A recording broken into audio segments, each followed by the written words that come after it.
Selamat datang ke YouTube channel saya. Terima kasih saya ucapkan kepada para penonton semua. Pilihan Raya Umum ke-15 baru saja selesai dan Datuk Seri Anwar Ibrahim ditabal sebagai Perdana Menteri Malaysia yang ke-10. Dalam video kali ini, saya akan terangkan tentang satu masalah atau krisis besar yang bakal melanda rakyat Malaysia pada tahun 2023. Tanda-tanda awal krisis ini sedang merebak yang kita boleh lihat ialah kenaikan harga pelbagai jenis makanan di kedai dan pasar raya. Selain kenaikan harga barang, kuantiti berat makanan yang sama contoh seperti makanan frozen juga berlaku pengurangan dari kebiasaannya seberat 1 kilogram sekarang kepada 850 gram sahaja.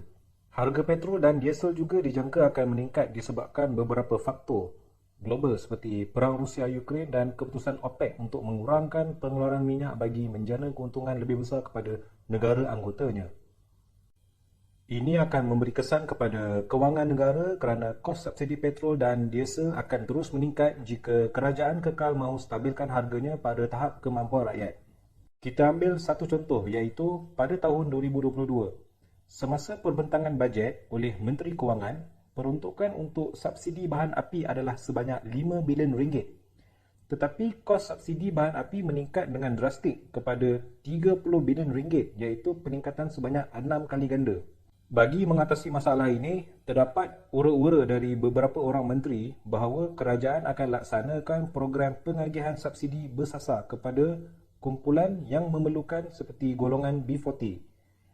Rancangan ini bukan sahaja tidak selesaikan masalah, malah menjadikan masalah ini bertambah parah. Subsidi bersasar bakal mengundang kemarahan ramai pihak yang tidak layak menerima bantuan subsidi kerana ramai rakyat Malaysia sangat bergantung kepada penggunaan kenderaan bermotor setiap hari. Dilema kerajaan baru harapan sekarang ialah terpaksa menanggung kos subsidi bahan api yang semakin meningkat saban tahun. Tapi dalam masa yang sama, majoriti rakyat Malaysia terpaksa gunakan kereta dan motosikal pada tahap yang sangat tinggi. Kerajaan perlu sedar, mereka tidak akan berupaya atasi masalah kos sara hidup dengan program subsidi bersasar kerana punca masalah sebenar bukan kenaikan kos subsidi bahan api. Jadi, apa sebenarnya masalah yang membelenggu rakyat Malaysia sejak bertahun lamanya? Pasti ramai akan ketawa bila saya nyatakan penyataan ini. Tapi hakikatnya, ramai tidak faham dan langsung tidak sedar mengapa Dasar Automotif Nasional menjadi masalah kepada rakyat Malaysia. Dasar Automotif Nasional adalah satu dasar pro-kapitalis untuk menjual kereta sebanyak mungkin bagi menguntungkan pemain industri ini. Walaupun dasar ini wujud secara rasmi bermula pada tahun 1980-an, tapi dasar pro-automotif telah dipraktikkan dalam pembangunan negara sejak awal kemerdekaan lagi. Reka bentuk perbandaran dan perumahan dibina untuk mengutamakan pengguna kereta. Jalan raya yang besar dan sibuk serta berbahaya banyak dibina merentas bukan sahaja kawasan bandar dan pinggir bandar, malah sehingga ke dalam kawasan desa. Kesesakan trafik jalan raya dan lambakan kereta yang tidak terkawal dalam kawasan perumahan dan bandar adalah disebabkan oleh dasar kerajaan yang mementingkan industri otomotif tanpa mengambil kira keperluan mod pengangkutan alternatif yang lebih mesra ekonomi rakyat. Dasar car-centric development telah lama bebankan ramai rakyat Malaysia, terutama golongan miskin bandar dan B40 kerana kos pemilikan kereta yang sangat tinggi untuk petrol, pinjaman bank dan selenggaraan. Itu tidak termasuk lagi kiraan kos insurans tahunan.